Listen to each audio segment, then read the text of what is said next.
Hello everybody, and welcome to another edition of How to Survive the Upcoming Zombie Apocalypse with me, Kenny B.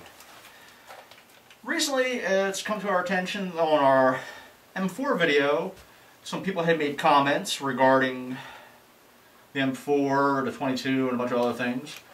So I'm going to respond to a couple of these comments individually and set you all right. Because unfortunately it seems there's some mal-informed motherfuckers out there. Starting with TMCI DDI 88. First off, you claim you're British military.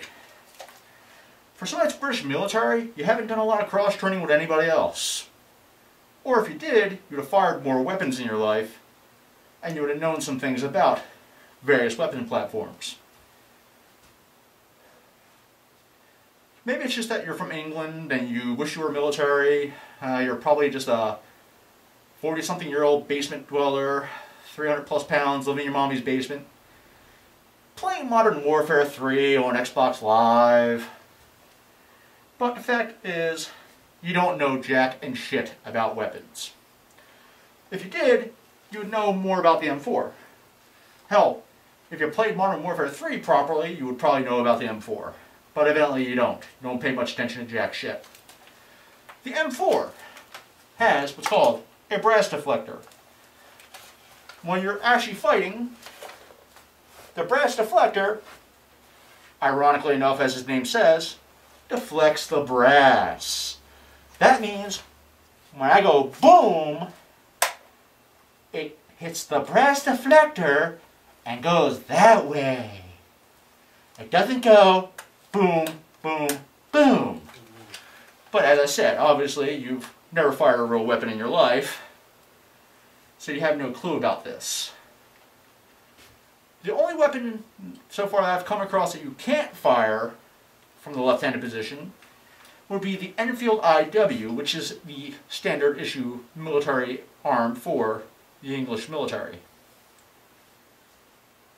That, and also my apologies, the Steyr-AUG, unless you convert it to left-hand fire. Other bullpups, however, like the FS-2000 and the FNP-90, are capable of being fired either hand. The FNP-90, as I showed on a previous video, the brass drops directly from the bottom of the rifle, well, submachine gun, my fault, onto the ground. Slight slip hazard there, so it's not really the best of solutions, but if you're moving forward, not a big deal. For the FS-2000, I personally haven't fired one, have seen it though, up close. It has a tube above the gas port. And what that tube does, brass goes up into it, I believe roughly about 10 shells, and once it gets to the next shell, it starts ejecting forward of the actual barrel, which would be right about here on an M4, dropping them out that way. Not a big fan of that because I like the idea of having my brass far away from me as possible when I'm moving, so it doesn't provide a slip hazard. But you also stated about the difficulty of headshots in the zombie apocalypse. Well, once again, this is where you're wrong. Shamblers are incredibly easy to engage. One of the few things Max Brooks did get right. If you sit up on a rooftop, you can just sit there all day. Headshot. Headshot. Headshot. Headshot. In the cases of a 28 Days Later style outbreak with Ragers, they're even easier to take out. Because a Rager is just a human being under psychosis. That's just a matter of going, flipping the giggle switch to 3-round burst, or automatic on the M4, and putting 3 rounds center mass. Center mass takes a Ranger down, no problem. But once again, you would know that if you actually were in the industry I'm in. As a professional supernatural eradication specialist, these are the things we have been taught through the course of our work. So that being said, you're full of shit, you don't know goddamn thing about the M4. I'm hoping you actually got a little bit of an education out of this. Our next commentary is about the 22 caliber rifle round. And one of the people who mentioned it was 7626 Darkness. You had some good points about the 22 as being a versatile round, but the biggest problem is it lacks the stopping power of a 5.56. I went through the liberty of drawing on a whiteboard here. Give it a little class. As you can see, this would be the front of a zombie. That would be the side. That little red triangle, I'm not sure if you can see this. Unfortunately, my cameraman Melvin is at a Magic the Gathering tournament, so I don't have anybody to zoom in at the moment. But that triangle right there represents your kill point on a zombie. Same for the side view.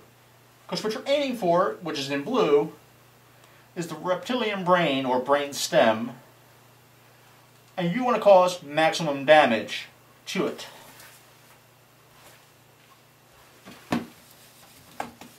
Now I'm going to explain to you real quick why the 22 isn't really that effective. Bear with me for a moment, folks. As you see,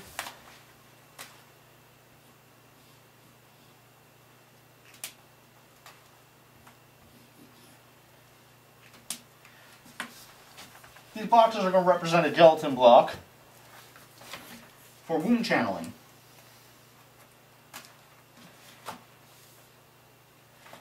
When the 22 goes in, it'll enter, and the wound channel is not really that big. And this is where a problem comes in when you're stopping zombies. You have to hit that reptilian brain.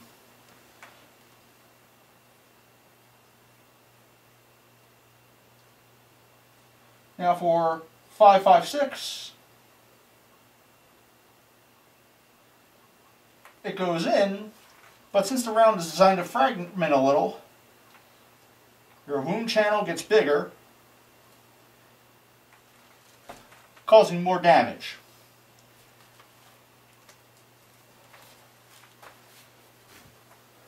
Now, with respect to the 22 rifle, yes, it's easy to silence. I've mentioned that in a comment I posted.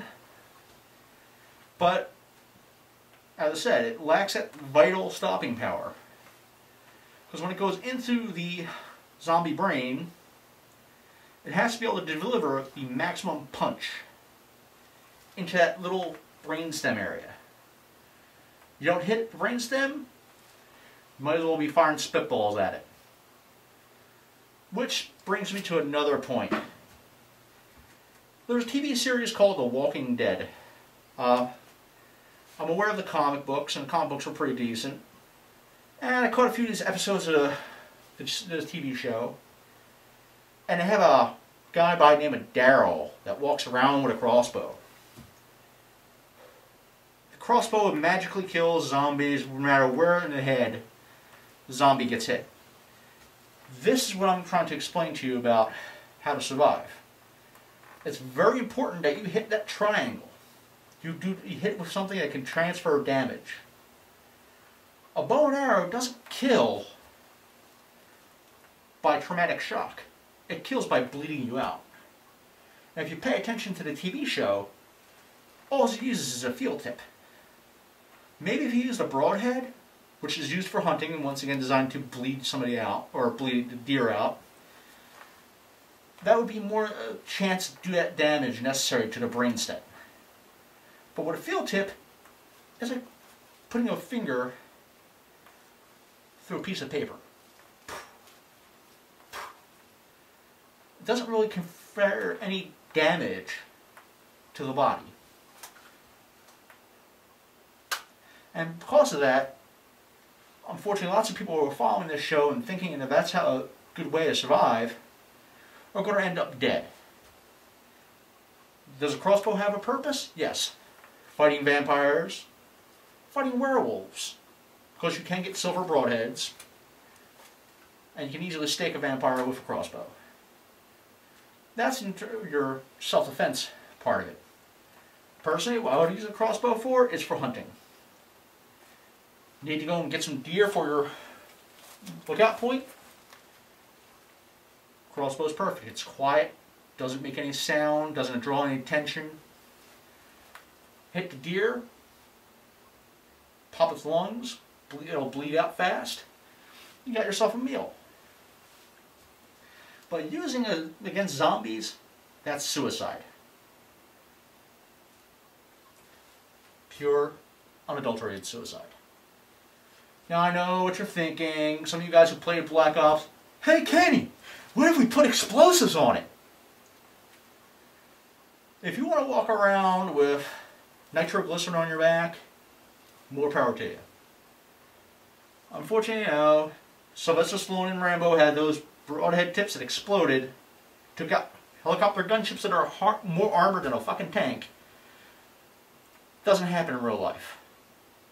So you Bo and Luke Duke boys, give it up, don't even attempt it, you'll only end up getting yourself killed. As I said, your crossbow, your bow and arrow, use them for hunting, not for killing zombies. And in the final segment of this episode, we're going to talk about the pistol and its role in zombie defense. This here is a .45 caliber pistol, shooting 230 grain jacketed hollow points. Once again, it goes back into what I explained about damage transfer. The .45 caliber jacketed hollow point, when you're engaging zombies, is perfect. Only thing better is a .50 caliber Action Express Desert Eagle. Unfortunately, the reason why I haven't bought one yet for use is I can't get reactive mass rounds in it, so I stick with the .45 because I can get reactive mass no problem. Another reason why I like the .45 or 40 cal, you can go 40 cal as well, availability of ammo. Both of those calibers, fairly common in North America. You'll have a steady supply of ammunition around, as well as replacement parts. Replacement parts, people. Fighting zombies isn't just about killing them. It's about making sure you have the logistics behind you to keep you safe. Replacement parts are, without them, this is just a club. You'll just be gone on a zombie, which is going to do two things, jack and shit.